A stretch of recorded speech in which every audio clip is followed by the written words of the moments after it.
Едукативните активности за заштита на животната средина продолжуваат во Преспанскиот регион.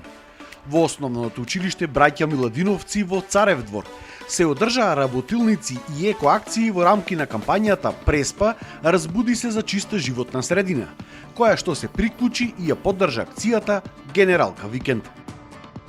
Овие работилници се дел од самата кампања и ги правиме по училиштата во соработка со активностите кои што ги имаат и училиштата, затоа што учениците и наставниот кадар се уште една група на граѓани кои што преку кампањата сакаме да бидат опфатени за заедно сите да придонесеме кон подобра средина и почиста Преспа.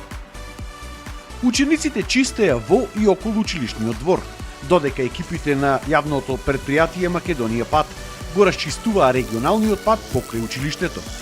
Подружницата на Национални шуми од Ресен донираше повеќе дрвја и растенија кои што беа засадени во кругот на училиштето. Наставничката Наташа Нечовска на доста забавно едукативен начин им го пренесе на учениците значењето за тоа колку и зошто е важно да се штити животната средина. Соодделенците представија интересен експеримент за тоа како се топат половите на земјата поради климатското затоплување, кој пол побрзо се топи и како врз сето тоа делуваат ладните и топлите морски струи. Добро, значи тоа од старт го гледаме, еве овде добро се забележува. Нашата главна цел беше да се стимулираат учениците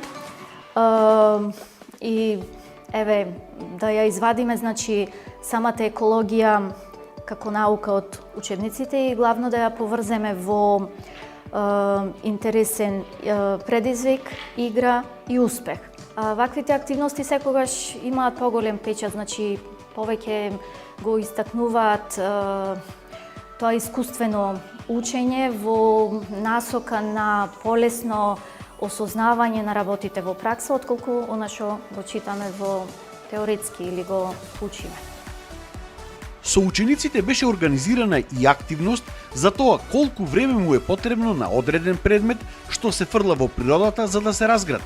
Например, на стаклото му се потребни 1 милион години за да се разложи, на пластиката од 200 до 500 години, на мастиките за џвакање 50 години, додека најбрзо се разградува органскиот отпад за кој што е потребно помалку од 1 месец. Бидејќи Преспа е заштитено подрачје кое се наоѓа помеѓу два национални паркови и е значајно, исто така ако се заштити средината, ќе стане попривлечно за туристите, нема да има ѓубре и ќе изгледа поубаво. Да, доста се интересни за сите ученици и се сите заинтересирани. Во текот на целата година се одржуваат такви работилници и посетуваме места кои што ни помагаат повеќе да запознаеме нашата средина во која што живееме и како да ја заштитиме. Значи, иако мојот предмет не е директно поврзан со екологија и со чиста средина, како наставник по странски јазик, јас често се трудам да пренесам културата конкретно на Франција. И пример на часовите кои учиме за боите, му давам на децата пример од Франција, како дека уште од 1975 година имат воведено закон каде што се дефинира што е отпад и како треба да се складира и да се рециклира тој отпад. И потоа користиме различни бои на корпи, значи зелена, сина, плава, кафеава. Активностите во рамките на кампањата Преспа разбуди се за чиста животна средина продолжуваат и во другите населени места во Преспа, со цел преку едукација и практични активности граѓаните да се поттикнат кон поголема грижа за природата и почиста животна средина.